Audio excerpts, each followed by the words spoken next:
I just want to give you a bit of an insight into the AFL Enjoys team. We're a bunch of unique individuals, Matsa, Sfenda, and Dean. We're going to engage with our minds and our hearts. We're going to exchange ideas, thoughts, and even our energy. And to speak from your heart, you need to have courage. You need to be honest and authentic. We're not always going to get it right, and sometimes you're not going to agree with us. But that's okay, because just like you, we care. Just like you, we're passionate about the game. So if you want to come along for the ride, join us at the AFL Enjoys podcast, because we really enjoy the footy. Hello and welcome back to the AFL Enjoys podcast. We've got a full house again, finally. We're back, boys. baby. Mate, full squad is in the house. Let's go. We went for a slight oasis to Greece. That's it. Just a 2-month holiday. That's all. Yeah, not just the. Just so happened to miss all of Carlton's highlights. So But you did come back right in time, didn't you, George? just in time, baby. Just in time. We'll get to the Carlton celebrations. Absolutely. Yeah, that's it. So we're gonna skip that first game. That boring, what was it, Melbourne Collingwood game? Who are they, bro? Yeah, don't worry about that. We don't have any Collingwood listeners anyway. We'll just skip it. Yeah. No one supports them. Just like 106,000 members or something like that. Oh man, It's good But being yeah. in Greece, though. I know. It's good to see you. This first night I've seen George since we were in Greece together. So I know, man. Feels like a distant memory now. I know. I've been back for like 4 days. Man, last day I was Yeah. with you. We were just beach during the day, nice restaurant at night. All the, We started to walk I started to walk the Greek lifestyle. I bought linen. oh wow. I That's bought when you linen know. pants. See, and then you got back to Melbourne, jeans again. No, but baggy jeans. Baggy. Okay. That's the key. All right. There Oh, you go. little That's- tip, right? If you're single, right, and you're wearing skinny jeans, that's why. Ever since I changed to baggy pants, all the girls, man, they look at me different. That's what it's just an observation. They've been looking at you, huh? I don't know, man. I think they're a bit tired, man. They're gonna James, be tight. they're a bit Fair tired, enough. man. No, I think these Zara jeans they're doing the job. To be honest with you. I've been converted to loose clothes, No, fair right? enough. Linen. How many times was my chest out to the open in Greece? Oh man. And it's not a very good chest, but it was open. I think the three of us showed a bit too much chest that entire trip. to be Yeah, honest. no, fair enough. And with our hairy, all of our combined chests are, man, like it's probably wasn't the best. Europeans show their chest, man. Both men and women. Yeah, yeah. Let's be That honest. is very true, man. No, but it's good to be back. I think talk footy.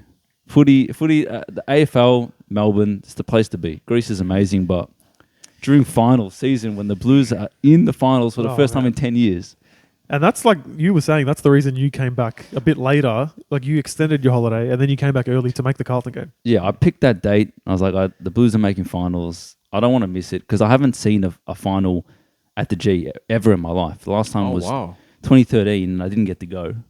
And I was a teenager back in the day. So this is my like first adult life. Like I'm experiencing this kind of for the first time. And it was funny going to the game on Friday, and there's like little kids there, and I'm like, first final? And he's like, yeah. I'm like, me too.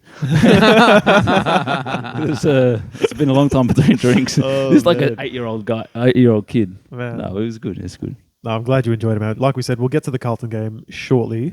Matza, did you want to get us going? You said, I don't know if you guys noticed me like doing my forehead. I think there was like a bug on my forehead or something, damn. bro. But I think I'm alright now. I think you're I'm. good. I I think think I'm you'll survive, bro. yeah, no, I'll survive. It's a little spot. I don't know, bro. Is there anything? I don't know. But anyway, there's nothing above you right now, mate. we'll go for a little, pre-footy talk, Matsa TikTok segment, right? And what we're gonna do is we're gonna do another guess the stat leaders, but we're gonna do average disposals. Okay. So yeah, start us off, lads. Highest. Yeah. So average disposals for the year. Are we doing like just the highest person? Yeah. So top 10. Top 10. All right. Sarong. Sarong is number 4. Okay. Brayshaw. Brayshaw is number 7. Because I think they both had the highest total. Yes, correct. Nick Dacos. Nick Dacos is number 2. Oh, Goulden. Goulden. nah. Goulden. No? Goulden. Man got like 36 every week. Where is he?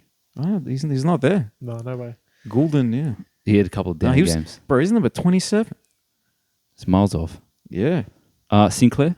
Sinclair is number 9. No. I'll just say Bont.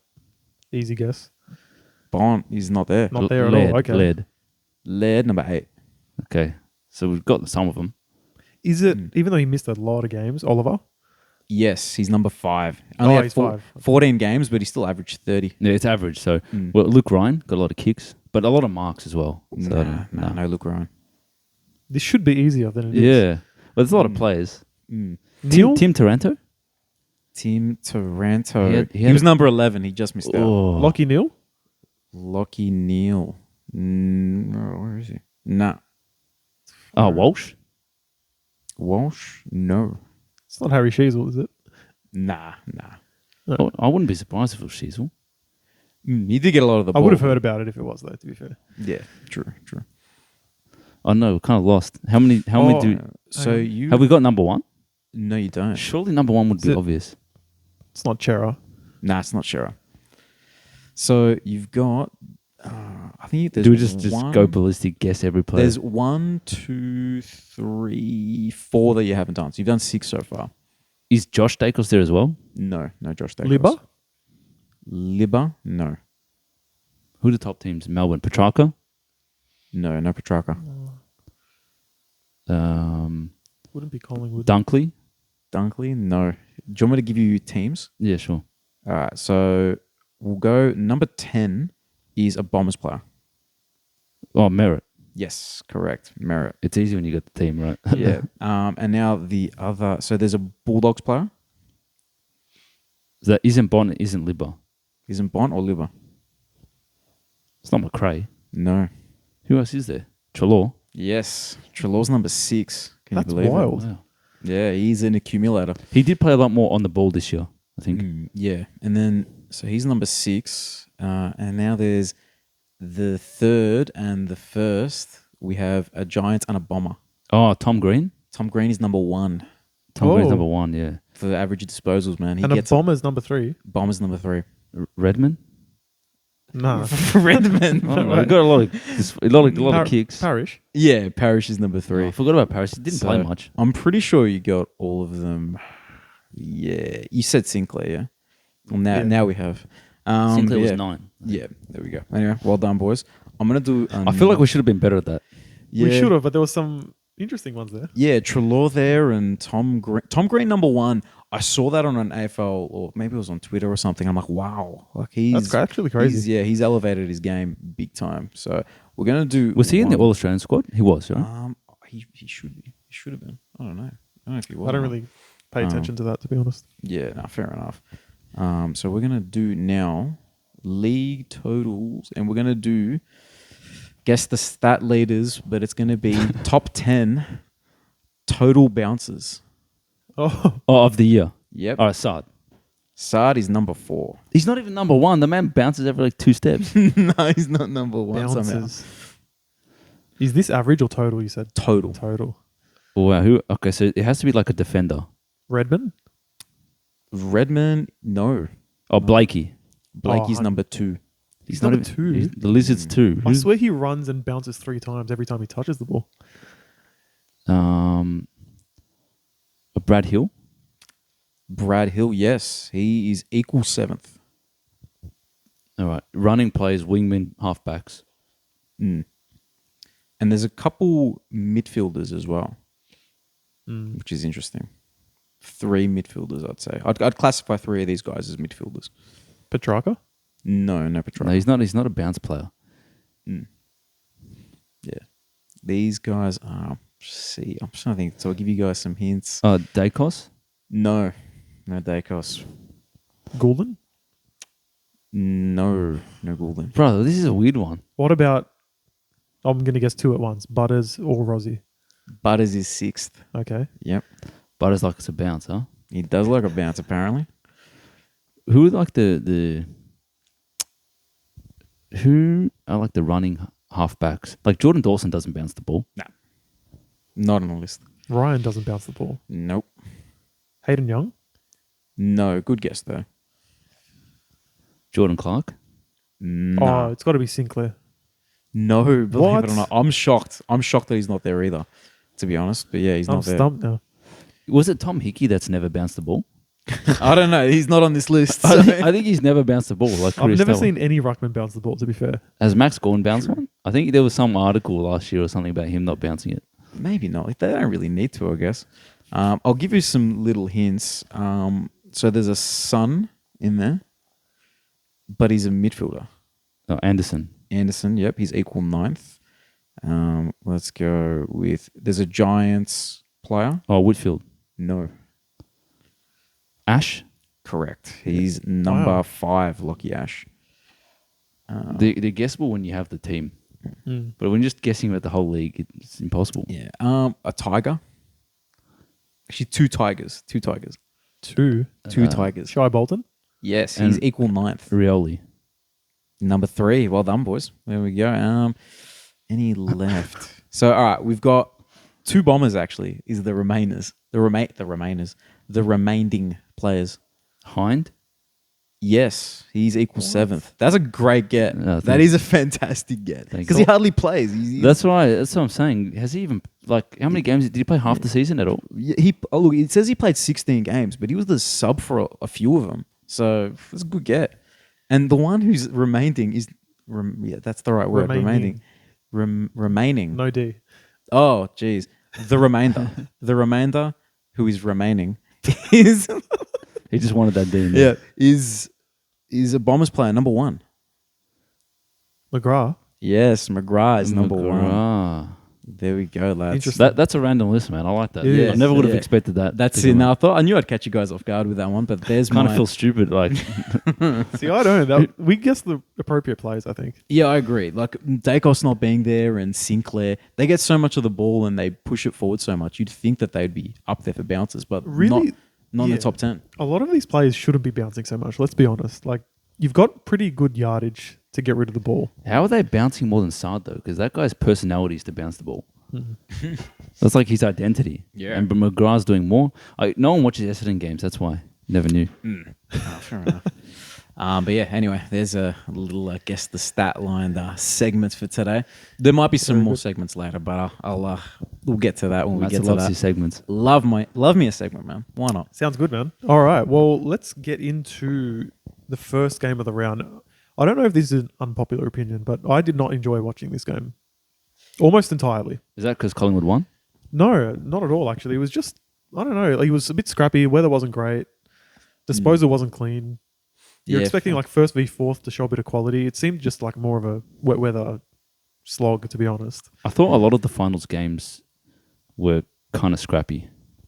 A lot of kind of like dumb kicks. Maybe it was just that's just what happens with the pressure. Yeah, I think that is because like it's finals. This is where it really matters. You know, players they're not leaving anything to chance.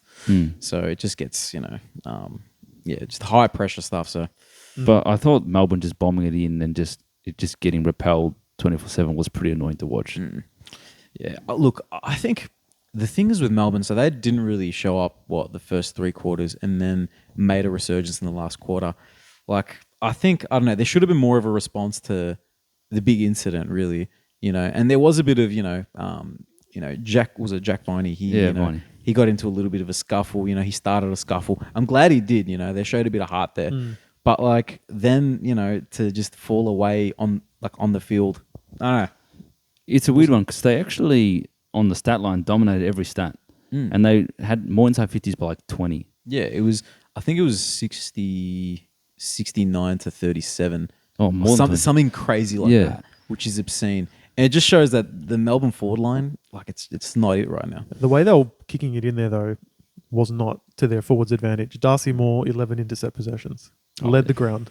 Led Collingwood, sorry. So, for me, that says it all. They have no one that can take a pack mark either. It's not like they have like a power, like a superstar forward that can make something happen like crazy.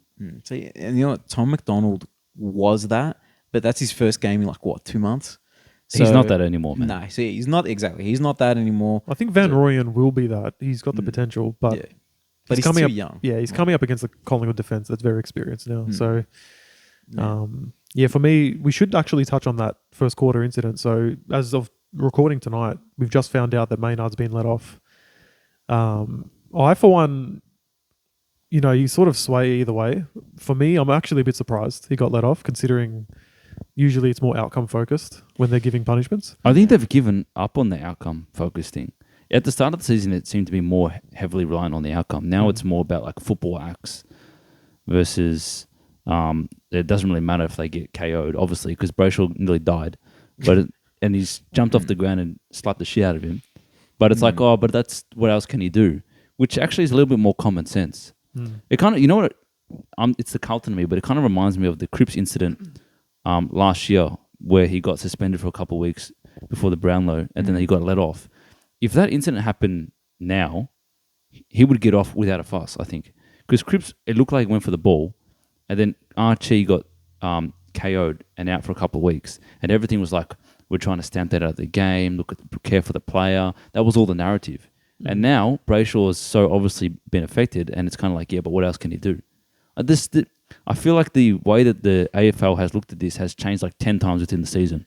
Yeah. Well, look, there was a part of the season at the start where all these players, like former players, Picken, Gary Ablett Sr., all these dudes were coming out, wanting to sue the AFL and stuff like that. So at that point, it's almost like they had to make a response,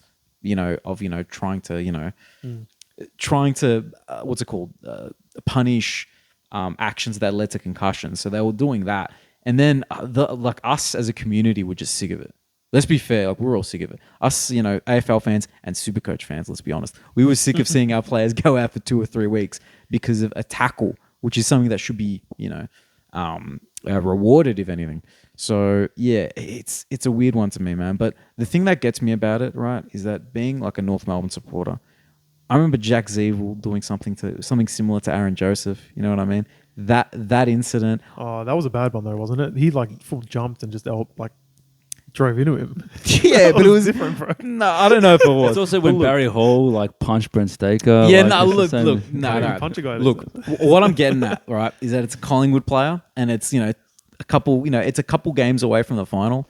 Like, I just feel like there's a little bit of if it was North, the player would be out for the whole season. They probably would call for him to to ban him from the AFL. Like, there'd be stuff like that going on. There's no when it comes to conspiracy theory, I'm pretty sure it's kind of obvious that you can get away with it whatever you want with the AFL and this when it comes to finals and stuff.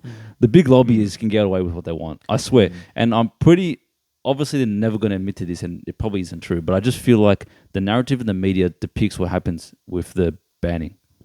This one was all like, oh, Maynard's in trouble during the game, and then the second the game ended, there's nothing you could have done. Nothing you could have done, and there was nothing you could have done was the narrative by every expert for days, and then he's gotten off. It's pretty crazy, man. For me, what did you guys make of the Collingwood fans at the ground right after it happened, vocally cheering Maynard every time he got the ball?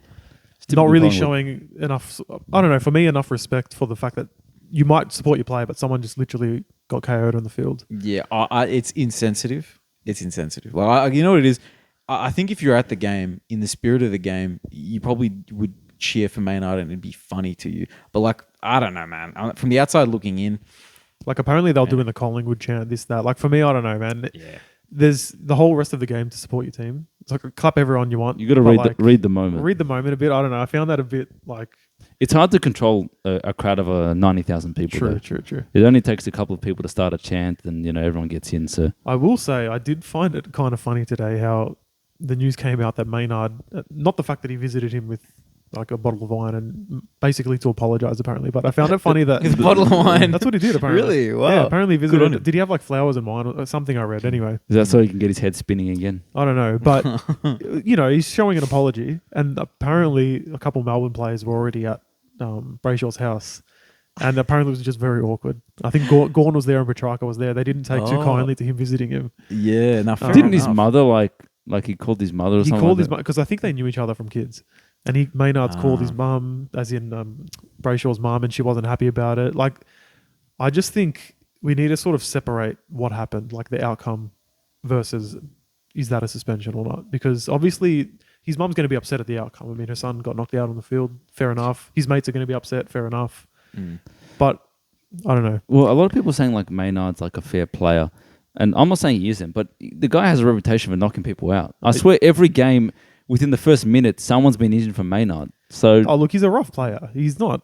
But he goes for he goes to set the tone. Yeah, he's not a nice guy on the field. He plays hard, man. Yeah, so if he keeps then from an opposition perspective, do you think that he did do it intentionally?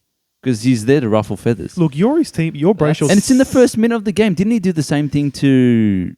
Who was the ex-player? Was it Grundy that he got involved with? Was it Trelaw or someone? I can't remember who it was. Look, if you're a Melbourne player, of course you're upset at Maynard. Like, you stick up for your boy that just got knocked out. You're not... You might have had a view to see if you did it on purpose or not. But I don't know, man. I just think... what was it like at the house with Maynard? It's I know... Good game on the weekend, boys. Yeah. How are you guys going to go against the Blues? Imagine you go to visit Brayshaw and Max Gawn opens the door. I just go the other way. Petrarca's in the kitchen cooking up a storm. Yeah, Petrarca's cooking. He's making some lasagna. Bolognese. Anyway, well, look, I'm sure the AFL was going to be pissed at Collingwood when they have Maynard just dominating the prelim, but yeah, it'll be interesting the reception he gets against whoever it'll be, Port or they'll the get Giants. Collingwood. Yeah. That's what they'll get. Look, if there's boos from the other team, there'll be equal amount of cheers from the Collingwood side, if not more. So it's just gonna... They'll drown it out, to be honest. Exactly right. So, and maybe that's what was happening. Maybe the Melbourne supporters were booing. Look, I don't know. I can't really remember. Were they booing? I couldn't tell. It's hard to tell from Probably. not from the game. Yeah, and then that's why the Collingwood supporters were cheering, just to drown out the boos. If that's the case, I'm cool with it. Fair enough. You know, support your guy. You know, if that was the case. What we haven't said is how much of an impact that had on the Melbourne performance, because Brayshaw is a very important player to them. He's big to their run and to their transition, and they didn't have him the whole game. And I honestly think if he played the whole game and had a good game, they'd probably win. Look, it's so hard to know, but Collingwood's pretty strong on the wings. Like side bottom, Dacos. And then all of a sudden, Melbourne's one of their wingers, very important to their structure, is gone. So Yeah. And here's the thing with that is that it takes Petrarca out of a forward line role that he might have impacted. Because they needed a dangerous forward. Exactly, and they didn't have it. So he has to play midfield with Brayshaw out. Because after Clary and Viney, it gets a bit light on the inside midfield options. Like maybe... I don't think Tom Sparrow played. You know what I mean? Like that. He did play. He did play. Oh, there you go. Then after that, I don't know who there is. To play in the guts. They're very much relying on like a couple of blokes, but those blokes are very good. Yeah, of course. But they don't have infinite midfielders. Like Collingwood has infinite midfielders. I feel. Like even Carlton, infinite mids. Like a lot of clubs do, which is interesting. But yeah, fair enough. And well, look, it was only a 7-point win in the end. So despite Collingwood, that's what I'm saying. They dominate inside 50s. One of the better players that's important to the way they play. Gone from the first minute. Well, that's look. I think it's it bodes well for Melbourne going into the next game, considering how well they played in the last quarter. But they're going to be coming up against the half decent side as well. So, we beat them last time, bro. So, we'll get to that. Yeah. Anything else you guys want to mention about this game? Or I just think that if you don't want Collingwood to win the flag, you're pretty upset that they won that prelim. Yeah. Because it means that they've dodged going to Brisbane to make it into the grand final. Yeah, and that's the thing. Brisbane at the Gabba. They haven't lost a game this year in the Gabba. It would have been a lot. They wouldn't have done it. It's simple. But now that they're either going to verse Port or GWS, you back them in against either at the G. Yeah. They're in the grand final, man. And, who knows what happens there. True. I did want to just add, actually, so goal kickers for Collingwood, 2 guys that they've recruited this year. Bobby Hill, 3 goals, and McStay, 2 goals. Yeah. Bobby Hill's been massive. Bobby Hill's been great. McStay's had a really indifferent year, but finals... He's good for their structure. It's good for the structure. He only had the 7 touches, but he's kicked 2 goals in a 1-goal win. So, the recruiting paying off when it matters most, I guess, and the rest of the team's so solid. So, and the guy that they got rid of, for to make way for McStay in particular, didn't even play. So who are you talking about? Sorry, Grundy. Oh yes. Yeah. So they just to remind that they got rid of Grundy. Yeah, true. Offloaded his salary so they can bring in McStay. And isn't that crazy how they've lost to a team who plays Mason Cox and Darcy Cameron? Like you've got clearly the better 2 rucks. Yeah. In saying that, Gorn was crazy. Like he sucked at the start, bro. Like he missed. I think he lost the first 9 hitouts, but Gorn went nuts after that. He had like 10 or 11 clearances as a ruckman. That's not news to anyone though. Like we knew what he could do. You've gone and gotten Grundy, and then when it comes to it, you're not playing him. Even when Collingwood can prove you can play 2 ruckmen when one of them's not a great forward. Like Cameron doesn't have much impact when he goes forward. No. Yeah, but you can still clunk a mark. You know what I mean? And like I feel like you don't I feel like you don't care as much when you have like another couple decent forwards in Myercheck and Jamie Elliott. Like I feel like you don't mind as much when one of those resting ruckmen isn't that good, you know. Yeah. But I don't even think they're that bad up forward. Like I think Mason Cox can take a contested mark here and there, or at least break a pack. And same for Cameron. True. I did want to just give some flowers just before we wrap up. Last quarter, man who saved the game for Collingwood, Isaac Quaynor. Couple huge. He did have some big moments. Couple huge marks to ice that game. Shout out to my boy Isaac. They left out John Noble. I thought that guy was like a staple in the team. Yeah. That was a shock decision, wasn't it? But I guess look, paid off in the end. Yeah, they just have so many good role players, man, that even probably one of the best ones in the league, Noble couldn't get a game. You'd be shitting yourself if you're Noble in the team the whole year. Best team in the league all year. Couple of games away from the grand final, you get dropped. Yeah, and then he was probably thinking, please, man, I'll get 2 weeks. Please, man, I'll get 2 weeks. Oh, that's so funny. That's crazy. But yeah, that didn't happen. So, yeah. Crazy. All right, we've stalled long enough. It's time to just take the lid off, George. What am I meant to say, man? Hey, what am I meant to say? man. You say whatever My you team's want. elite, bro. That's the way it is. It's been a long time since you've been on the pod. But last time you were on the pod, it was probably something like this. I don't know how we lost. Like I cannot believe how we've gotten to this point where we just can't win football. No, the last time we were on the pod, Carlton had just won a few easy games. That's They it. just that's beaten it. Hawthorn and Freo. Do I take it back? Do I just do I just start talking and we'll just see where we end up? All right. Yeah, no, I'll take you guys back. Yeah. So it was after we had beat Hawks. We'd gone on 2-game winning streak, but we dominated both teams, right? And then I'm talking about the mathematical chance of making finals, and Matsa is like, "Oh, it's not going to happen, bro. It's not going to happen. That's ridiculous." I'm like, "I'm not saying it's going to happen, but if we beat Freo, I'll G up." Yeah, And that is what you said. And that's exactly what I said, right? And then we beat Freo, and I don't remember if I G'd up or not, right? And then we went to Greece collectively that week, and I land in Athens, and I check the scores because I don't have roaming. You can't check your roaming in Abu Dhabi. They charge you like $600 per megabyte, right? I land in Athens. I check the game just ends and Carlton's been Port and we flogged the shit out of them. We sourced them. We destroyed them. 50 points. Very sourced them. We sourced them, right? I don't know what that means, right? Destroyed them. I'm like, oh, it's happening. It's absolutely happening. And then began the run of weekly checking the scores at Carlton in Greece and just destroying every team that came up against. Another one. Right? I don't remember the order, but there's some big teams there. Port, Collingwood, and Melbourne we beat. And I remember, I think Collingwood was in Santorini, and I landed in Santorini, and Collingwood was playing. Shout out to Santorini, right? And I'm sitting there eating lunch with like the fam and cousins and stuff, and then I'm checking the scores, and Carlton's up like most of it. And then in the last quarter, we just blow away by like 20 points, and my cousin, who's a Collingwood supporter, was like surprised, and I'm like, nah, I knew it, and like I put an Instagram post. I'm like, man, something along the lines of Greece is cool, but like this is better.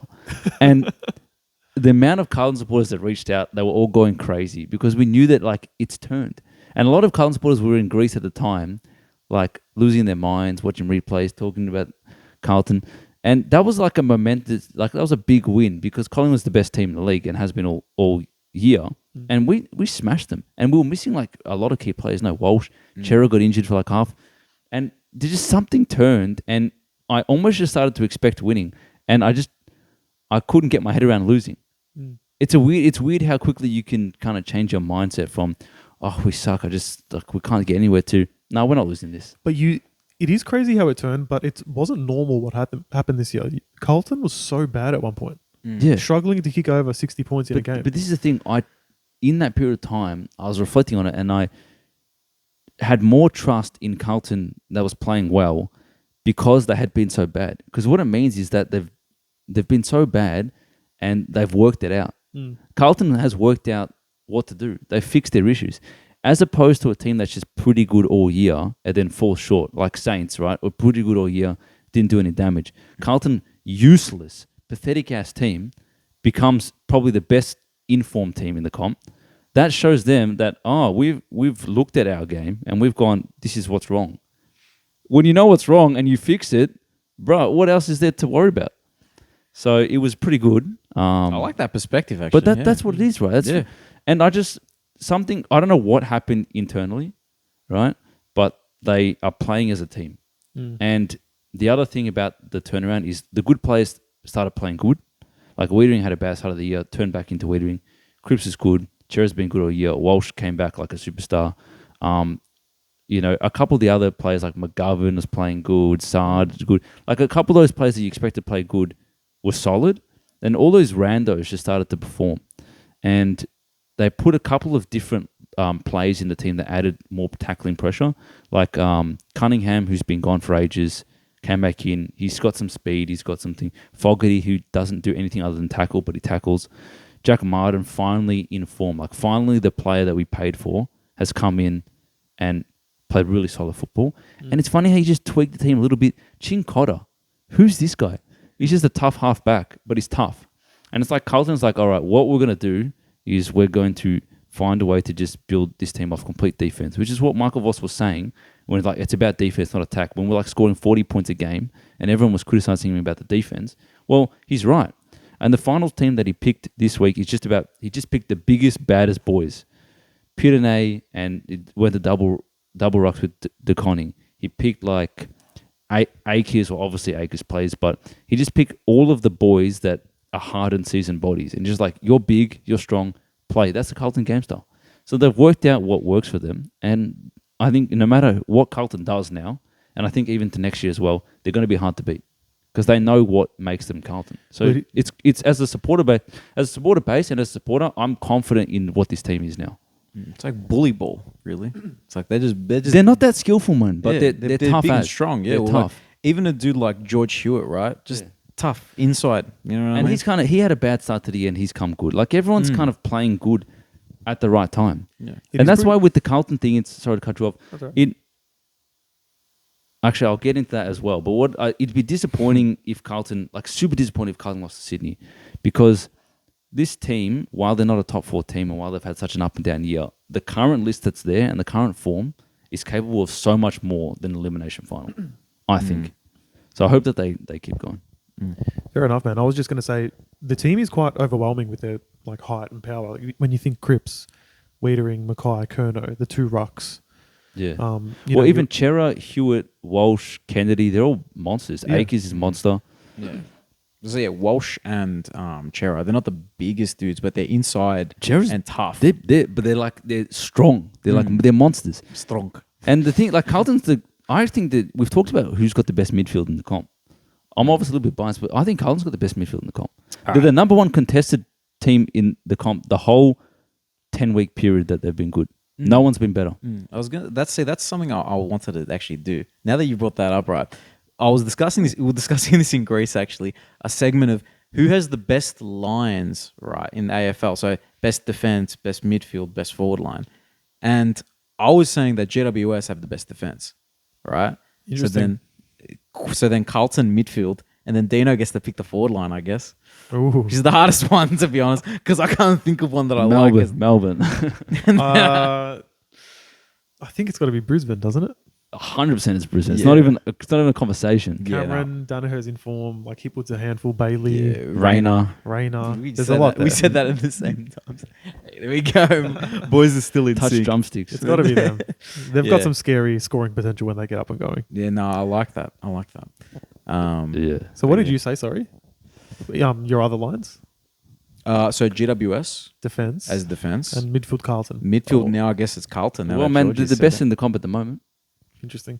Fair enough, man. Fair enough. But can you imagine a team like that would be very hard to beat because GWS have obviously the rebounding with Whitfield, Ash, Himmelberg, but then they have Sam Taylor, who's one of the best lockdown defenders in the league, and then you add the tough midfield of Carlton and the potent goal scoring of Brisbane, because Brisbane always they get a lot of behinds randomly in games, but then they'll have the other random game where they just score a lot, man. Yeah. They get a lot of action. Yeah, exactly. That's well said.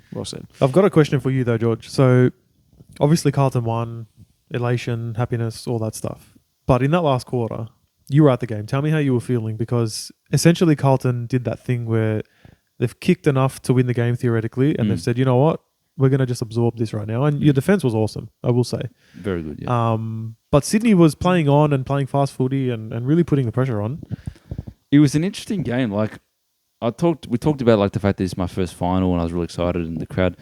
First of all, I don't think I've ever seen a more one-sided crowd in my life. 92,000 people, probably 82,000 Carlton supporters. Wow. That's a lot of Carlton supporters, man. There's like a probable, like you look in the sea and you just see a random red dot, and it could be a Carlton supporter bleeding or it could be a Sydney supporter. Like, you don't know, right? So completely one-sided, and I kind of it was very loud at times, the crowd, but it wasn't loud consistently, and it's very interesting because I talked to a lot of Carlton supporters before the game and leading up to it, and I went for a piss at a bar before, and like I was talking to the boys in the line, like, what do you reckon we're going to win today? And everyone was like, yes. Like, there wasn't one Carlton supporter that didn't expect to win. Really strange because of Carlton's history, but there was just an expectation of Carlton to win. And I mean, we've in super form, but Sydney's no slouch of a team. Right, so it's an interesting phenomenon that there's so much confidence that Carlton was going to get the job done, and there was an expectation that Carlton, you win this. And so even though I got nervous, I do kind of feel like the crowd just kind of thought they were going to get it done. It's very interesting, and you could reflect it in the waves of sound. Like, when the game started, the first bounce, the noise was ridiculous. Like, I look back at some guy in the crowd and he's like, wow. Like, he's losing his mind. Like, it was so loud, man. Yeah. And then we got off to a crazy start. Doherty kicks the goal. Yes. And Kerno kicks the goal. Then Akers goes for another one. It's like, we're up and about. But the thing is, Carlton was leading the whole game. And so there's something about the fact that you're always ahead. I don't know. I feel like the crowd just kind of expected to win it. And I was like, shit, we're going to lose. We're going to lose. But at the same time, I'm like, I think we'll be all right. It was strange. And then, like, you've got bigger moments where, like, Cripps kicks the goal, Chera kicks the goal, when we're up against it and we bounce back a bit. But there was other points where the crowd was kind of pin drop silent. Like, all right, Blues, show us what you got. We don't really know what to do. So, yeah, it was kind of an expectation, I think, from the crowd to get the job done. It wasn't as... I don't know if the crowd was willing the team as much as they had in the past, like against Collingwood last round, because I do really think they just kind of expected to win, and part of me just like, no, there's no chance. I can't accept this loss. And a part of me was like, all right, if I can't accept the loss, just wait and see what happens. So after that really long thing, I wasn't that stressed. See, yeah, fair enough. Me as a neutral watching it without having seen Collingwood's great form, like we were saying before because we were in Greece, but obviously there's that score review. It was touched, but it was close. And you're just thinking, okay, if Sydney gets that one more score. And from a logical perspective, they almost should have won. But at the same time, we gave up like 4 goals in our defence, kicking it to the opposition, right? Mackay misses 2 goals from the goal square. Can we talk about that just for like a minute? Yeah. That's seriously like the one on the run. Obviously he's closer, but sometimes when you're on the run and someone just like slightly touches the back of your leg, maybe you can excuse that. I don't, but let's just say that. Like, the one on the run is really annoying, but the guy's like 205 centimeters running full pelt, maybe. Yeah. You cannot miss a shot. I would never in my life miss that shot. It's impossible. I've never ever missed a shot like that. I've played footy with you at the park. I can agree I could kick the ball behind my back and not miss that. It's 10 meters. See that? Look, he's not going to be in the next game, but man, you do need him there because he's a great presence and focal point. Yeah. Look, he actually had a good game up to his miss, right? He the first 2 goals I think were like assists from him. The first 2 goals were assists from him. A couple of contested marks throughout the game. He's an important player, but the scores win the match, man. Like, if he had kicked that goal in the third quarter, we'd be up by 35 points. And imagine that Sydney score review went the other way, and you've lost the game, and this guy's missed 2 from 10 meters out. Yeah. Like, you can't come back from that. Yeah. So yeah, it is crazy. It reminds me again of that Collingwood game last year. Last quarter, we're up by 23 points, and Charlie Curnow has a shot for goal, and he rushes it and he misses. And then Collingwood goes on a tear and wins, right?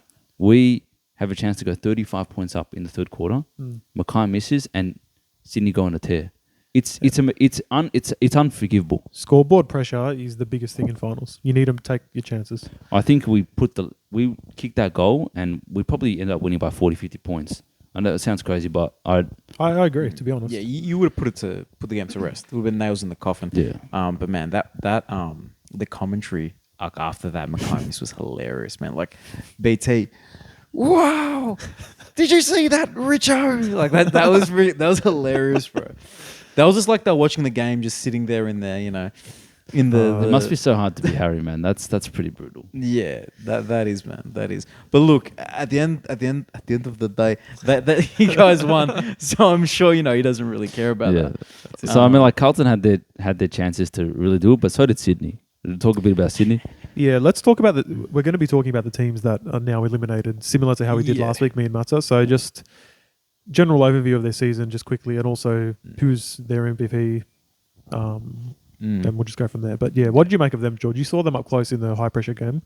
Fascinating team because really they shouldn't have been in the finals at all, right? Like they should not have been in the finals. It's wild, man. They lost. We played them.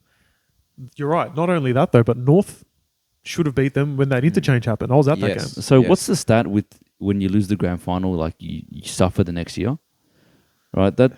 Can go both ways. Did you say win the grand final? When you lose the grand final, you suffer the next year, right? Yeah. So Sydney actually did that. Yeah. And legit. I don't know what the stat, I can't remember what the stat was where both grand finalists miss, but we should have made history this year because Geelong missed and Sydney missed, but they didn't because of the goal review with Adelaide. And again, that North had them.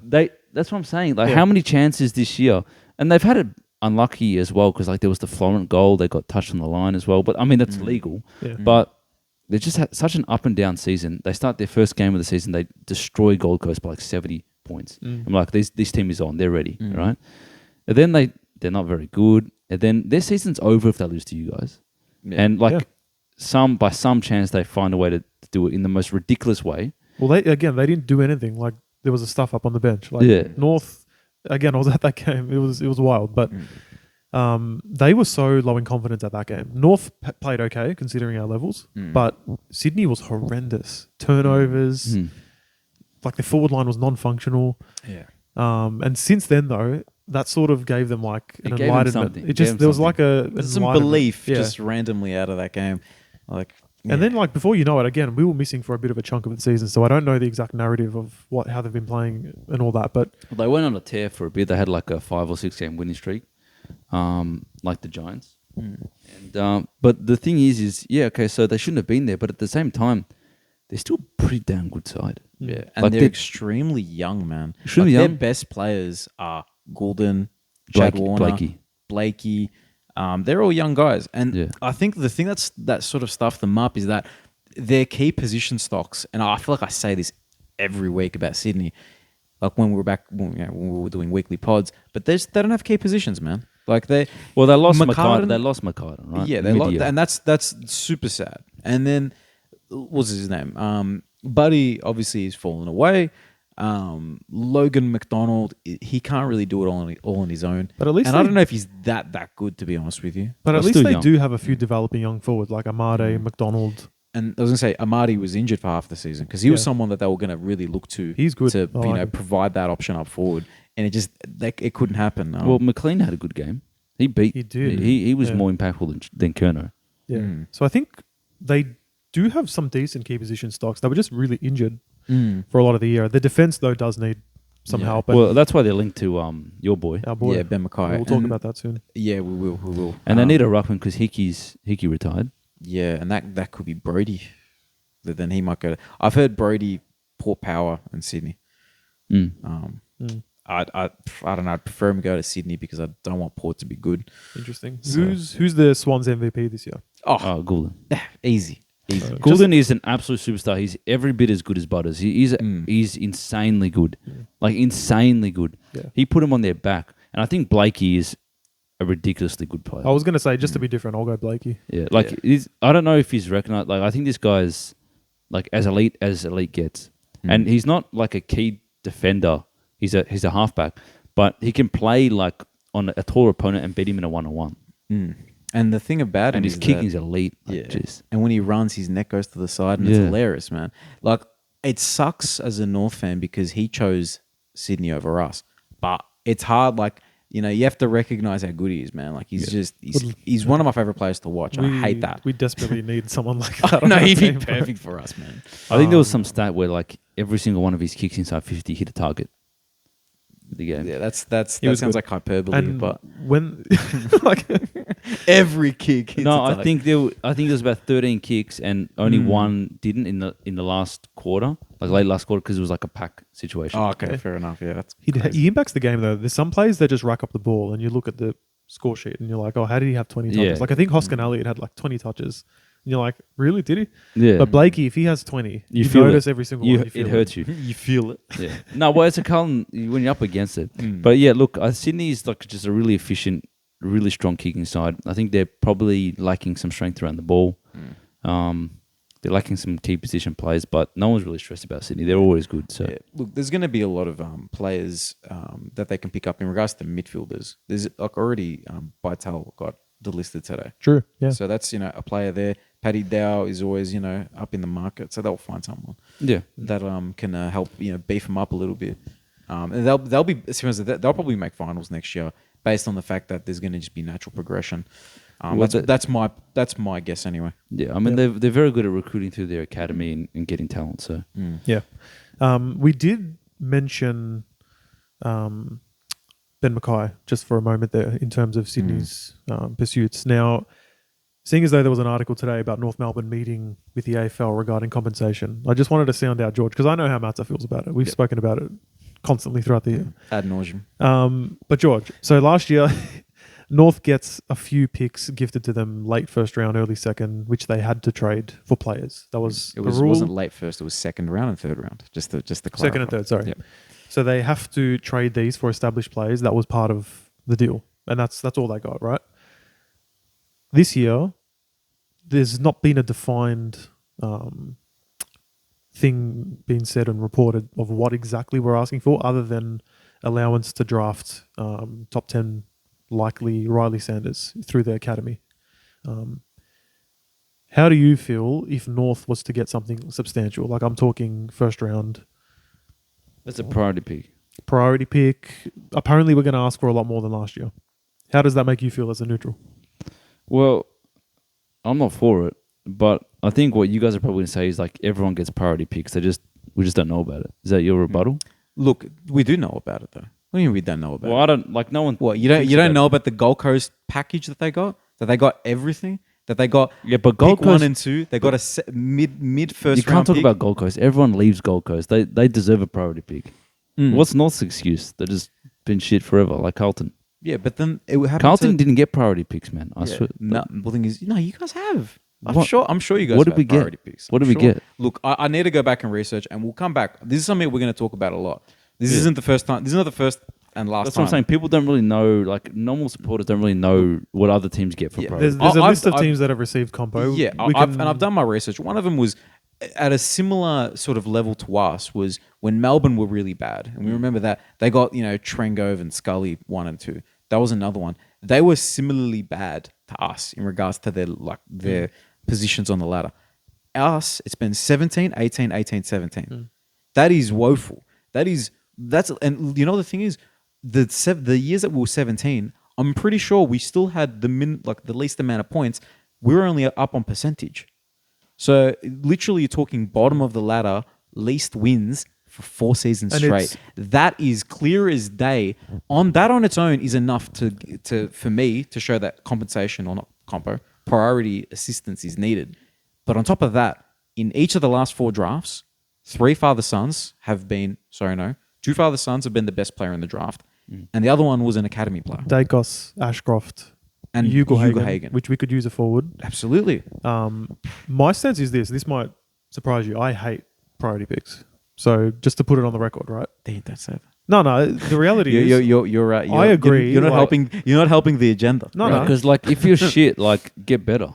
Well, here's my thing. It's not so much if your shit get better because sometimes things just happen, right? Like players can get injured, retire, want to leave for some reason. So it's a hard game to play. That's the Gold Coast kind of argument. It's like everyone always leaves. They can't develop their Fair players. enough. And Fine. yeah, here's what I'm saying though. So like I think the draft is compromised enough with father-sons, academies, this and that. Throwing another spanner in the works of just priority picks, I think is hard to sort of judge, and there's no defined rule of who gets what when, right? So it's very blurry. In saying that, it is a thing. And I'm a North Melbourne fan. And my team, like Matsa said, has finished in the bottom 2 4 years in a row and had about 20 less wins than the next worst team. So we've not only been bad, we've been quite clearly the worst team over 4 years. It's shocking. So I've been saying for the whole year now, since I realised after the first 2 rounds we won, but since I realised that was all just a fairy tale and we're going to be a bad team again, I've been saying I want to own this first round. I've been saying it constantly to Matsa every time I see him. Give me this first round. I want to pick like 2 or 3 times in it. We've got Port's pick. Cool. We've got pick 2. Cool. Ben Mackay, this is where the conversation started, right? So apparently he's going to get paid enough where North, the compensation we get for him leaving first round is after our first round pick, which just so happens to be pick 3. So anyone saying Mackay's not worth pick 3, fair enough. But that's the rule. And again, I hate these rules, to be honest. This is compensation, not priority. This is different, right? So I hate this rule, I hate the priority rule, but it's the rules. So guess what? Give me it. The issue then is the priority But what's pick. the rule with priority pick though? The priority, exactly. There's no clear defined what do you get. Now, as far as I'm concerned, what we're mainly going for here is access to draft Riley Sanders, who's going to be a good mid, top 10 pick, as next generation academy, just like how Gold Coast is going to pick 3 first round picks this year through their academy. Jed Walter, the best key forward, who again North won't get access to. They're going to just pick him whenever someone bids on him, and there's another 2 in the later first round or mid. As a ruckman who we could use as well. So basically, North's going to say... But if the AFL looks at North and say, all right, you're getting 3 picks in the first round, we're not going to give you a compensation, a priority pick. That's what I'm saying. Is that stupid? I don't know. Should it matter? I don't know. There's no guarantee that these kids will be, that good. It's really a lottery. So ultimately, my stance is I hate this stuff, but anyone else be in my position, be in Matsa's position, watching this team win a silly amount of low amount of games in 4 years and tell me that you'd not want it. Oh, of course as North fans you want it, but of course as opposition fans you don't want it. But why do opposition fans give a shit? You're not watching North every week. Exactly. Well, exactly right. And most of your teams are just fine. No Seriously. team is going to want another team to have an advantage over them. Fair enough. But I think some of the commentary from the other fans is just so hypocritical. Like, And if your team was in... They seem to mix up the fact that compensation and priority is not... Like, they're different things. Because I'm on Twitter, I have to read all this bullshit. X. No, it's Twitter, all right? Nah, sorry, Elon. But it's just... So anyway, my thing that I've just been saying in my head the last few weeks is our picks that we're going to have. And I'm just like 2, 3, 4. Sanders, 17. That's all I've been saying. Or 16 now because Port dropped. 2, 3, Sanders, 16. That's what I'm just repeating in my head and I want it. And I'll take even more. I don't mind the strategy of just trading your picks for good players then. If the draft is that hard to get good talent. But that's the thing I'm excited about, man. Like, we got Sheasel Wardlaw this year, like last year. Can and they're very clearly very good. Can you imagine getting like 3 of those? Imagine another 2 or 3. Yeah. That'd be lovely. Oh, look, it's surprisingly hard to nail picks in the top 10. It is, yeah. I think the midfielders usually go right, but Paddy Dowell's pick 3. Yeah. The North's done... People say we don't draft well. We're not going to talk about this too much, but like Thomas, LDU, Sheasel Wardlaw, there's some good picks there. Anyway. So yeah, give me the first round. Thank you, AFL. Yep, we'll keep you posted. Apparently, it says in the article here that they're going to have a decision by grand final week. So not too long away. Couple of weeks. Cool. I like it then. I like it. Yeah, just needed to be said. I'm sick and tired of reading people say, just move them to Tassie, this, that. Just piss off, man. Honestly. That. Tassie's, they're getting their own team. Yeah, it's been confirmed. It's no, too they're late. building a stadium for you. They're just going to change the jersey. Smack you, George. Well, I mean, you guys have talked about how bad, but I said this to Matsa, I think, when we were in Greece. West Coast lost by like record margins all year. They lost by 170 points to Sydney. And at one point, you guys were still last on the ladder. Yeah. Exactly. They beat us. That is mental. Yeah. And the thing is, one of the years that we were 17th, like 4 years ago, they were 5th. You know what I mean? So we're an outlier bad for the last 4 years. Yeah. Because even West Coast have had some relative success in that time. Yeah. Anyway, let's. I think we move on to the next game. To be honest with you. So the Saints, I did tip them for my boy Chris last week. Yeah, but that was that. Yeah, I must say, No one expected them to win. Surely not. honestly, like it's sort of had an aura. Like as soon as GWS kicked a few early ones, everyone's thinking, "Oh, yeah, nah, Saints aren't winning this." yeah. I just wanted to say what was hilarious to me was like throughout the third and fourth quarters when the Saints are clearly going to lose, they're down like 7 goals. The commentators still like commentating every St Kilda attack as if like if they get a goal now, they're in it. Yeah, Like that's mad their respect job. to those commentators. They kept me like looking at the screen when I was stopped paying attention. Like oh something happened. Like nothing was happening. Saints were dead. Man, I think GWS, man. I think it's finally their patience and all those first round picks that they've had. All the players that have left, all this stuff that's happened. It's finally just culminated into a really good team. And Kingsley, all the flowers to him, man. He set that team up so well. Like guys like Whitfield, he's brought the best out of him again. Lockie Ash, he's playing half back. Can you believe he's going to play? He's playing a guy that you drafted in the top 3 or 4 as a half back. He's playing him half back, and he's been good. Like and Himmelberg, putting him back into the defense where he should be. It's just great to see, man. And I don't know. They're my favorite team right now in the finals. I hope that they win the whole thing. Probably won't, but stranger things have happened. So, yeah. Yeah, I mean, it's not the first time GWS have been good, but it's the first in a while, and it's obvious that the coach has had a big influence in the way that they play. You're right, he's getting the best out of his players, and they're a tough team. They're tough, they're relentless. They've won. They had the stat where they've won in like a record number of venues in 1 year, like 11 different venues, so they can travel, which means that like if you get them wherever, it's not going to impact their ability to win. Like if they have to go to the MCG to win or wherever. Port, they're going to Port now, right? They're going to Adelaide. It's not going to affect. It shouldn't affect them, even though Port smashed them recently. But like you back them in with the momentum and the way that they're playing. So look, it's good to see. I think as well their forward line. Obviously, Toby Green, all Australian captain this year. Riccardi's just stepped up. Yeah. And he's just like you can't leave that guy on a poor defender. He just abuses them. Like absolutely freaky talent, in my opinion. And even Jesse Hogan as well, man. We forget how highly touted he was at one point. And you sort of dismiss him because of all of the issues that he had. But man, those are two really strong key position players up forward. And then you add the role players, who I think they might have the best role players in the game, like Bedford, gun, and Brett Daniels, gun. Yeah. Daniels is underrated, I think. Absolutely, man. Absolutely. He's one of the better like lower the eyes kicks type guys in the comp, or maybe not in the comp, but he's up there. He's very efficient with it. And Finn Callahan as well, like high end draft pick, injuries coming in, and just all of a sudden now, it doesn't get spoken of like he's like top 3 or 4 pick, but Yeah. He's coming on really well. He's a dangerous player. If we're going to add to the whole North compensation thing, right? If right, we knew that Horn Francis was going to be a little sook and leave, we probably would have gone with Finn Callahan. True. Victorian midfielder, tall, good kick. He would have been perfect. So you know what I mean. But anyway, back to GWS. Yeah, they're speaking of like classy mids as well, man. Left footer Josh Kelly. Oh yeah, 10 coaches votes as well. He was huge. Huge player, man. He's fantastic, man. they were awesome. And they won without Cogs as well.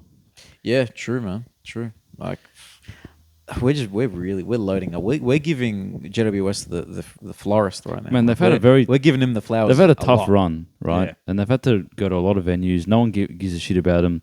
Type of just give them the bad time slot in the bad stadium, and they've just kind of dealt with it and got the job done. So They're showtime now, though, man. They're it's not. impressive. They can't be forgotten about anymore. they won't be next year. Yeah, fixture-wise. they're so fun to watch. Again, the rebounding of the defense, the classy midfielders. Oh man, I must fantastic. say, I'm surprised though that the Saints, being a more defensive-oriented team under Ross Lyon, conceded 15 goals. Yeah, well, I think that's just because of the firepower, man. Yeah, they've got a lot of GWS, firepower. man. I was expecting a scrappier game, to be honest. Like GWS really played through them so well, ran hard, killed them off the turnover. I think we'll do a little St Kilda review, like based of this game and this season, right? I think this game showed what we were all talking about, throughout the season, that like you can't win when it matters with just defense. You need to put goals on the board, and it sort of reared its ugly head, in the finals, But at the same time, credit to St Kilda. I thought they were going to be like bottom 6 this year, but they were 6th in the end. See, we keep forgetting to So- grab our preseason ladder and just laugh at it. Yeah, but they were near the bottom. They haven't to be had an honest. identity for a couple of years, and Ross has given them an identity. And it showed, like, Ross is known for his defense, and he's come in his first year, he's got them into elimination final. Like, it's a pretty good effort. I think the Saints, I don't know if they overachieved, but I think that they went as far as they could go with the talent on their list. I think they've got a lot of work to do, but they've built a foundation and a game plan that they can then draft to. So it's not negatives for Saints. It's just it's the first step. Yeah, and look, you look into next year, right? Like, just based on like outside run and class, Nazire, you got Jack Sinclair, you've got Brad Hill. They're going to get Liam Henry next year if they can pull together a trade package. They will, I'm sure. Yeah, they have to. They have to. That's a lot of great, run that they have there.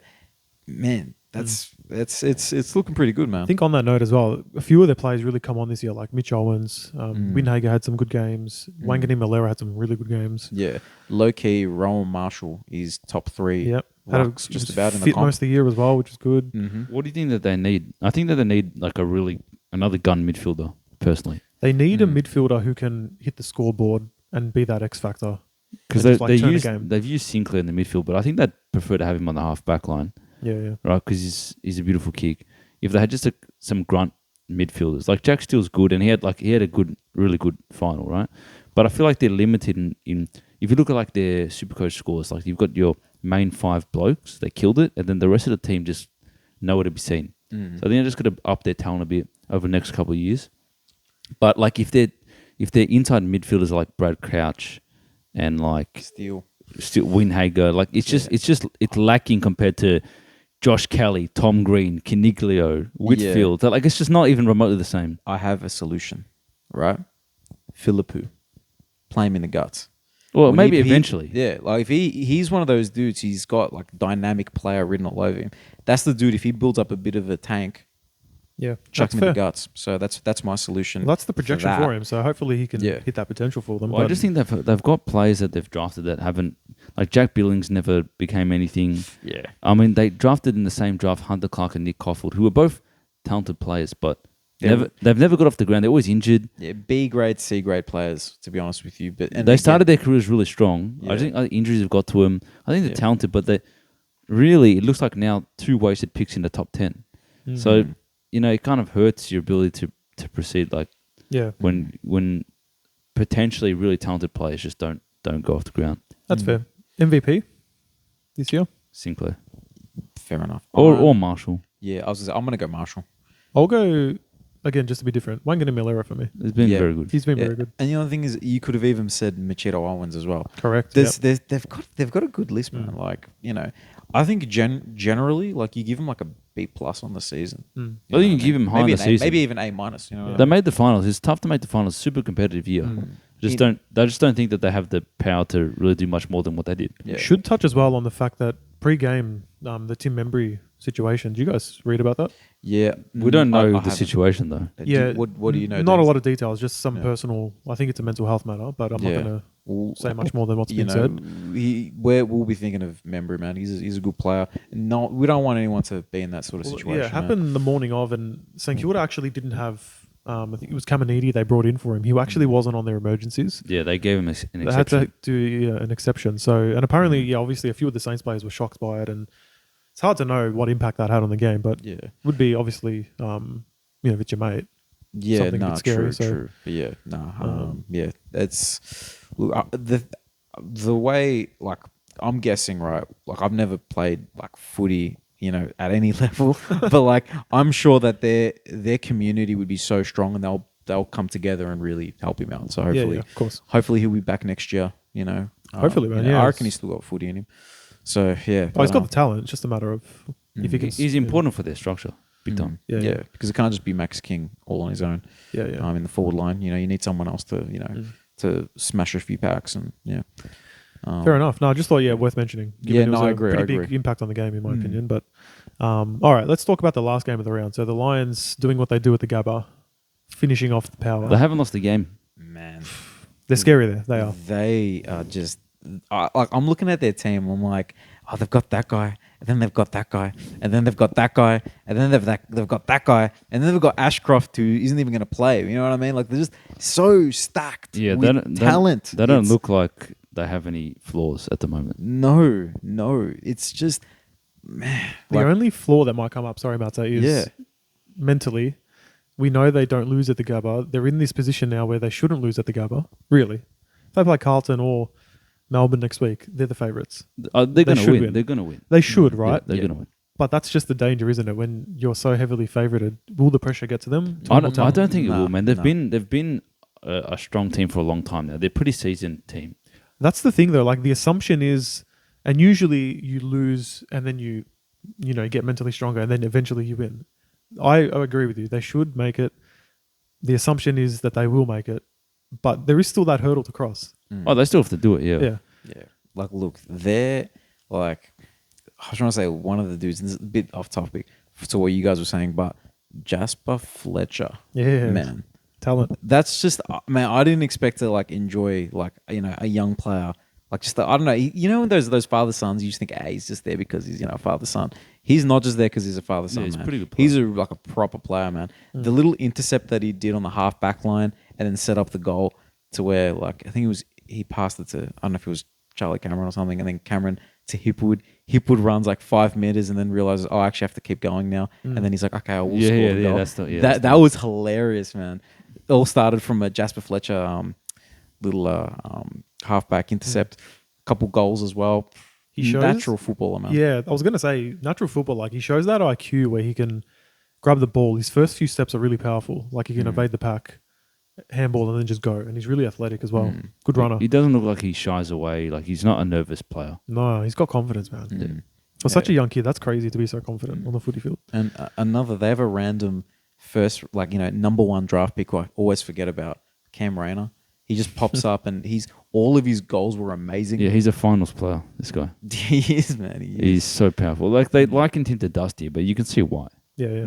McCluggage, who I famously thought would be leaving the Lions at the start of the year. He's actually ended up having a really good season. Yeah. Did you see Super Coach to Dream Team? Bruh. It was like 95 to 150. He's inside, something crazy like he's that. He's inside 50. Like every inside 50 kick hits a target.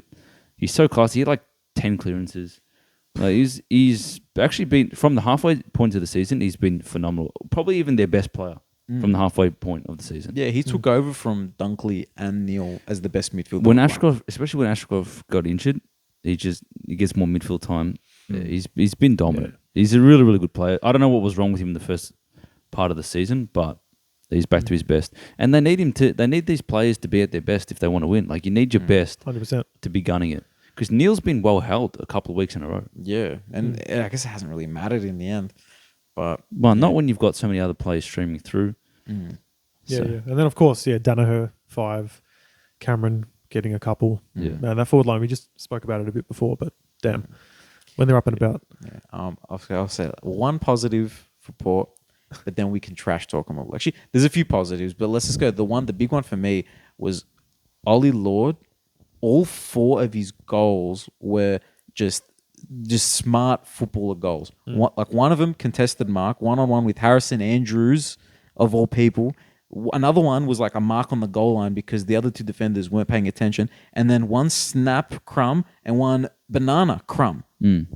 That's unbelievable for a young kid. The unlikely hero. Yeah, exactly, man. Lord was the hero, man. Marshall's out this week apparently, so he's going to need to do that and some. Yeah, to make sure they get the win. But look, obviously, guys like Butters and Rozzy did their thing throughout the game. But that Rozzy goal, that's stupid. He's a talented boy. You know what he did? It was like it's like in basketball. He was within the 3-point line, but he's like, no, I want a 3. So he just came back out and then kicked it. That's what it looked like to me, man. Step back goal from 50. Yeah, step back 50. I think someone's got to remind him it's still 6 points. Like it's it's not like the what was it, the NAB. What was it called? Wizard Cup or something. Yeah, whatever it was. Remember the 9 pointers? There's no 9 pointers anymore. Bring the 9-pointer back. I'm for it. Look, I'm not against it at all, man. That'd be such a crazy change to the game. Yeah, Jaden Short all of a sudden is like MVP. Because he's basically he'd be Steph Curry, bro. You know what I mean? Those deep bombs. But Wait, let's talk the power. So I said last week, Port, was it power failure? You were saying a bit. I of that? said Port's going to get swept, and it wasn't even a hate thing. It was just they're playing Brisbane. I knew they were going to lose. You know what's so funny about Port? They won 13 games in a row. That's what I said last week. And bro. then everyone just gave up on them. I think And everyone realised like they were on a streak. They were playing great footy, but Peaked too early. peaked too early. Yeah, and they haven't rediscovered the form. And the reason I said they're going to get swept is not out of hate, but you're playing Brisbane at the Gabba. Brisbane was not going to lose that game. And this week they're playing what I predicted last week. I tipped Saints, but either way, they would have been playing a pretty plucky team, defensive-minded team. Giants are in form, so Giants have won now. We can talk about them. You mean to tell me you have like confidence that Port's just going to win this because they finished in the top four? No but way. they did beat the Giants recently. It's Convincingly. I'm not convinced that matters, to be honest. Like, for me, the Giants have nothing to lose. They, like we said before, they can win everywhere. Port now is faced with this thing of shit.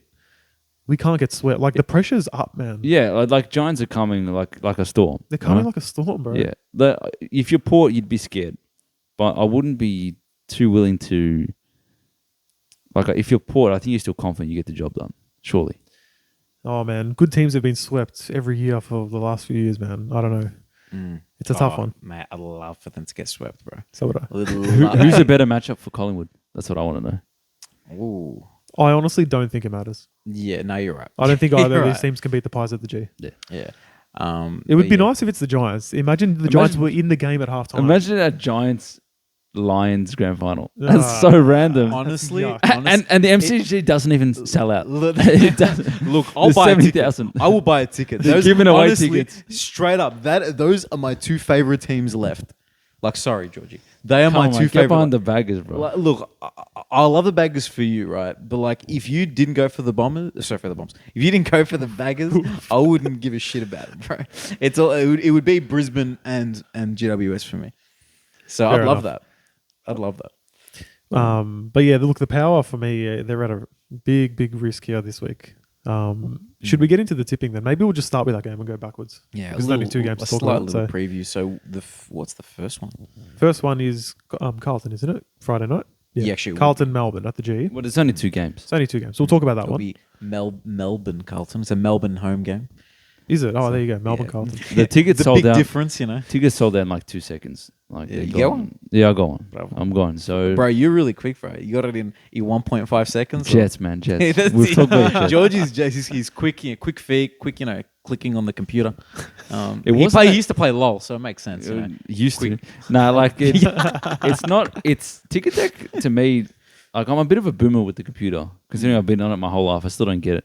It's not that easy to use Ticketek, man. You click on like it's green. It's like select your seat, and you click on it, and then it's like and you select ticket, and you go these tickets are not available. And then like you click the next one, these tickets are not available, and you can just see like the green in the stands on the MCG seating map just disappear. So like as you just see all the seats like, and I'm frantically clicking at any spot. Except for directly behind the goals. I'm not sitting there. Stuff that. Like anywhere. And then they just get a spot and it's like row Z. I'm like, oh, it is what it is. Row Z it is. So That's I'm fine. there. Who wins? I think Carlton's going to win. What? Carlton's going to win, bro. Who would have thought? Who'd have thought you'd say that? Come on, man. There's no reason. Like, it's a 50-50 game. Anyone that says it isn't 50-50, I don't buy it. I agree. Actually, I agree. We with beat him a couple of weeks ago, man. And that was without Mackay, now who's not going to be there. Without Walsh, without Chera, we beat him. that. I am going to tip Carlton, and I'll tell you why. I just think a similar thing will happen where you'll play some good footy, you'll kick a few goals. That moment where Melbourne will have the advantage, because they will. It is a 50-50 game. I'm just not convinced that their forward line will punish you. I think they'll come at us. I think we'll be ahead. They'll come at us like last time, but our defense will hold up. I think so too. I mean, no Van Rooyen's in there. I think Petty's not going to be fit. And Brayshaw is out as well. Brayshaw's out. Fritsch is very good.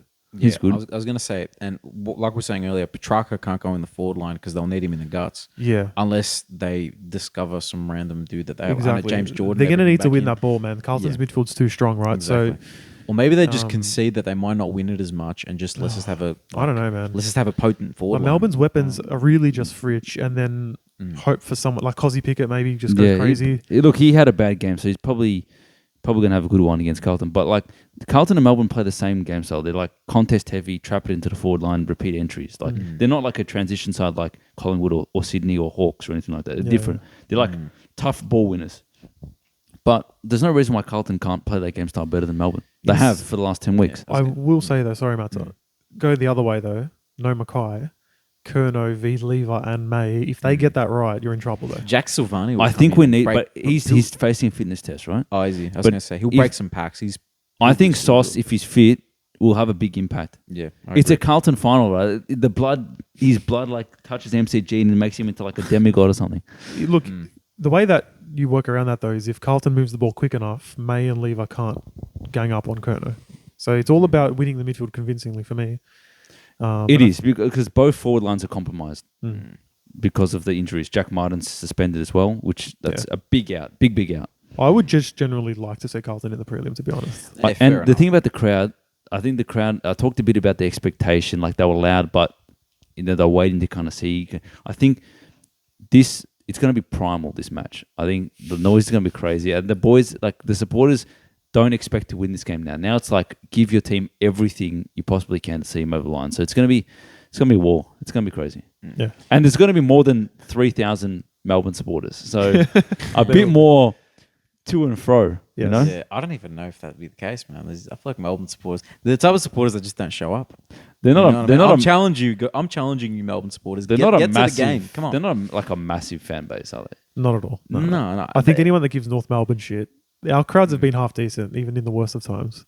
We've broken membership records. I think when North gets good, we'll put Melbourne Demons to shame, to be honest. They got a lot of members, but yeah, you're right. You wouldn't associate them with like the big, loud, scary clubs. No. I don't know why, but I associate their like Melbourne supporters as old people. They're a bunch of old people, you know what I mean? Like MCC members. MCC members. The grand old flag, you know what I mean? Like there's just they're all old. But anyway. Well, they are one of the original teams, aren't they? So yeah. So they're like indigenous, like they're one of the indigenous teams back in the day, you know. Fair.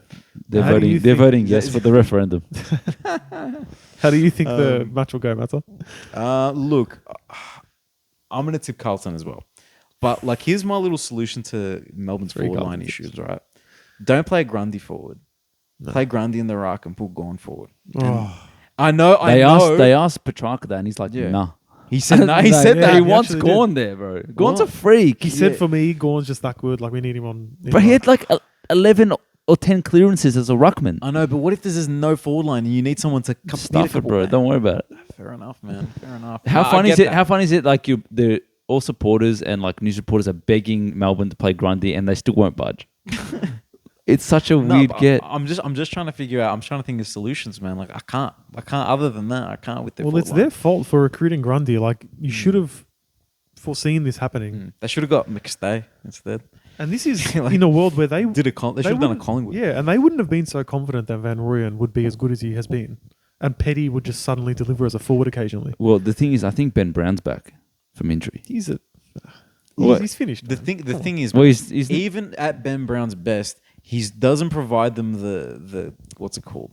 He doesn't provide them the contested mark. No Melbourne forward has taken a contested mark other than Gawn for like 10 years, bro. No, Van Rooyen can do it. It's just he's a second-year player, bro. That's the thing. It's too much for him to expect of him. And this is why I'm annoyed at Melbourne a bit this year, to be honest, because they've got such a good team. Every line is really good, elite, top 4 level. But then their forward line just leaves a bit to be desired. It's not deep enough, and even their first choices aren't that good. Well, they recruited Wiedemann, and then they traded him. Didn't end it. Malcolm did his ACL. He's the informed and then forward. You get Grundy, all right? Like it's just, for me, they don't deserve to make the grand final, and I would rather they just lose now because it'd be more fun if Carlton won. To be honest, fair enough. It'd be more fun. It'd be way more funny. Way more fun, bro. And then we can go to Lygon Street on Friday night and kill. Yeah, that's it, man. 100%. Cap. But a man can dream. Yeah, it's going to happen. Right. Believe. But that's it, man. Okay, and then that other game. So we've got Port hosting the Giants. I've already said Giants, and I truly believe it. They're going to win. I just want to see Giants win. Yeah, look, end of discussion. Go Giants. Go Giants. Go GWS, man. I think something that Toby Bedford said at the end of his interview on the match, he said something along the lines of, "Man, we don't really do a lot in Western Sydney, but we hang out with the boys. We stay together, and there's a connectedness. You can tell that there's a brotherhood with the Giants, mate. They're Spartans, is what they are. Toby's a Spartan. For sure. Yeah, absolutely, mate. They're just like they. I'm sure his Spartan kicked someone in the back at least once. Oh, they're warriors, mate. They're warriors. A Spartan kick. There you go. That's a different. Is that an actual thing? Like when he kicks the guy in the well. In the movie 300. He's probably kicked a couple players down there. Yeah, I'm sure he's kicked people in the back. The Jared Waite kick in the back. Yeah, specialty. Mate. Hey, that's our union right there is through Jared Waite.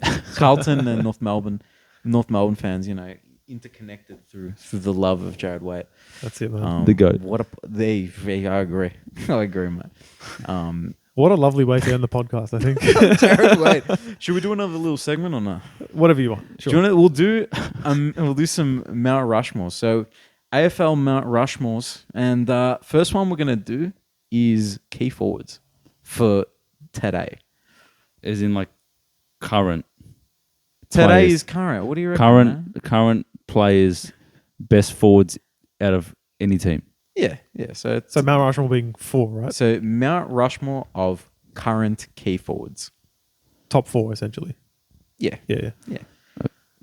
Kerno, Yeah. Cameron, Nick Larkey, Ooh. all Australian. You can't say Yeah. no. It can't just be. It can't just be the 1 year though. Look, It's current. No, but it's got to be like career based a little bit. fair enough. Nick Look, Larkey. so you've said Cameron and Charlie Kerno. All right, then Let it's me got to be f- Tex. Yes, that's the one I was going to throw in. And then Hawkins. And Yeah. Okay. Hawkins. Oh, but it feels a bit wrong putting him down. He's been so 'cause bad this year. Yeah, but he said, "Come on, man, he's the monster. He's still playing, and he's been like the best forward for ages." I guess so. If that's the technicality of the rules. Yeah. Look, when I do the graphic, I'm going to add Larky in there just to, instead of Hawkins. But anyway, no, I think that's a pretty decent Mount Rushmore right there. How about a midfield Mount Rushmore? Bond. Yes, I like him there. Petrarca. I think Oliver has to be there if Petrarca's there. And then look, I've thought about this. But I'm going Cripper, bro. Oh, all Come right. on, man. The guy's face should be on Mount Rushmore. Yeah, fair enough. It's a handsome Think face, about his career, and he's Brownlow medalist. He's True. the only Brownlow medalist that you've mentioned. But then what about Neil? That's the thing. I'd rather have Neil than Cripper. And here's the thing. I But think Neil Cripper, when he wins the semi-final of his own thing, Hang on, you want to talk careers though? Neil's got a Brownlow as well. Yeah, Doesn't he so have two? and an MVP. Neil should be there and remove one of Oliver or Petrarca. See, I'm gonna say we get rid of Petrarca just because he has a bit of forward vibes. Then put Dangerfield. Why are you adding that now? What do you mean? Why adding- Dangerfield's a current player. He hasn't retired, has he? Not yet. No. Well, He's 8-time All-Australian. fair enough. Hey, look, but how about Nick Dacos, bro? He's played one season. Yeah, but like he's probably the best. midfielder, Mount right? Rushmore is like legacy. Like you're up there. You don't get there from one season. Fair enough, man. Fair enough. I think we've got to readjust this Mount Rushmore. That's what I was saying before. Yeah, nah, look. What do you mean? How can you put Dacos there next to Dangerfield? So Mount Rushmore for me is like all time. But if Yeah. you're gonna say like, you might as well just say like top 4 current players. It just doesn't sound as cool. Yeah, no, I think saying the Mount Rushmore That's what because then I can do a graphic. I can just Photoshop people's faces to the Mount Rushmore. Just put our 3 faces with Crips. We're good. True. Hey, we're gun inside mids, mate. That's got to be the thumbnail this week. Us as Mount Rushmore. With Crips. With Crips. All right, Oh done. man, done. All right, I think we've got to leave it at that, boys. Yeah, no, that's it, man. I think my Rushmore segment bombed, That's all right, man. but no, it was funny. But I enjoyed doing it though. That's it, man. Hey, look, we love you. All of them have been great so far. Maybe we just need to work on You've the been Mount great, Rushmore. man. You've been Yeah, great. no, thanks, You've been man. great. Don't stress. I'm announcing my retirement Sleep this tight. week. Sleep tight tonight. I'm done with TikTok. I'm done with YouTube Shorts. Man thinks that Dacos has had a better career than Dangerfield. But the thing is, my Mount Rushmore is like just right now. That's what I was thinking, but then this guy's saying Dangerfield, bro. No. When he said Dangerfield, I'm like, why are you bringing up Dangerfield? But it's bro? not Mount Rushmore if it's like... We have to define what you mean by Mount Rushmore. I know, but I said current, bro. Dangerfield still plays football. Plays But football. right now, he's not top. He's not Mount Rushmore of the league. Next week we're going to do Mount Rushmore. All right. So who's the top four mids? Hang on. Who's the top four mids? No. All right, top four mids. All right, I'm gonna tell you right now. Oliver's there. Track, Dacos, and Bont. And tell me otherwise. What about Butters? Butters? Who are you putting him over? Oliver. No. But the guy only played half a season. I don't care. You can't not have Oliver. You can't not have him. Do you think he's any worse than what he is the last few seasons? He's not worse. No, he's a gun. Exactly right. But Butters is a freak. But the you guy can't put him ahead though. But what happens if he wins the Brownlow? Look, then maybe And he won the coaches' votes. Did he win? Did he win the coaches award? Yes. Oh, then mate, you might have an argument. But Give it a Dacos today. He played half the season off the halfback. Wait, this is the point of the Mount Rushmore. It can only be 4, right? So you need to draw the line somewhere. all right, fair. I think we got to do our own personal Mount Rushmores. Prepare 'em for next week. I know. Why are you having combined ones anyway? Just have your own. I don't know why it was combined, bro. All right, I'll give you my Mount Rushmore. Cripps, Walsh, The definitive Mount Rushmore. Shearer, and Hewitt. Oh, my one's got to be LDU, Wardlaw, She's or Taron Thomas. God. Look, I don't even want to give mine anymore. All right, This is just Dacos, know and what? Dacos. That's you, man. I want to hear some Mount Rushmores from the community. Give us some arrows. Give us your comment. Give We us know your key- Dino's is not Jack Steele, that's for sure. Yeah, no way. If Mine the Mount is. Rushmore lasted 21 faces on the Mount Rushmore, then he'd make it. Watch our midfield rankings over the past 3 years if you want to get that joke. Yeah. But give us your key forward and your midfield Mount Rushmores of current, not legacy, current. Okay, but done. You got to change current to like this year. It's not. It's Performance this year. all right. I don't know. I'll reassess this Mount Rushmore situation, lads. I'll reintroduce next week. Because like, if you're thinking like Mount Rushmore legacy, then you got to like put like Pendlebury up there. Yeah, if it's legacy pen. You got like Pendlebury, Yeah. Dangerfield, Yeah, Dusty. Dusty, 100%. and you got one more that Ooh. still plays. That still plays. That's tough. Maybe Neil. What about 5? 2 Brownlows. Yeah. No, I like that one. Good shout. Good All shout right. there, man. Next pod, just for continuity's That sake. feels like a Mount Rushmore now. Yeah, no, that does. Know what I mean? Yeah, no, I like that, Georgie. For continuity's sake, we're starting the next pod. We're getting back into this chat, and we're going to get it right. All right. We'll define it properly. Yeah, that's it. That's it. I'm not changing my Mount Rushmore. It's perfect. Yeah, All right. nah, the one that you just said right now, like for legacy purposes. No, I was talking about the Carlton, Walsh, Chera. If Carlton wins, you do whatever you want next week. That's fine. That's it, man. That's it. We win a semi-final. This team wins a semi-final. Get stuff today. All right, that's it. We're leaving it there. Imagine being a relevant team. That's crazy. I think you're there, man. But yeah, even more relevant. Imagine that. True. One win away from a granny. You could be sitting here next week, 1 win away from a grand final. Bro, we should, if Carlton wins, we should go to Brisbane. Film the pod from You Brisbane. could actually, or we will. You should actually go to the parade. Obviously, if Carlton makes a granny, and like make use of that grand final leave that we get off here in Melbourne. Oh yeah. In Oh, Victoria, I could do that. You could. And Daniel Gorringe is doing a march to the G. And You that gotta guy's a join in. Carlton legend. 4 games. Wear your Enjoy, stop and go. Yeah, true. I could. I should actually wear my Enjoys top to the game. You should, bro. Yes, Lots of eyes on it. 100%, man. 100%. I think we're just rambling. All right, on. get me out of here. Yeah, that's it. Well done, lads. Thanks, everyone. Yeah, just Great first step back, man. That was a lot of fun, lads. yeah, it was good to be back. Yeah, hopefully everyone gets around it. Give us a like, sub, and we'll see you on the next one. More subs and I'll wear my linen pants as proof. Done. See you guys.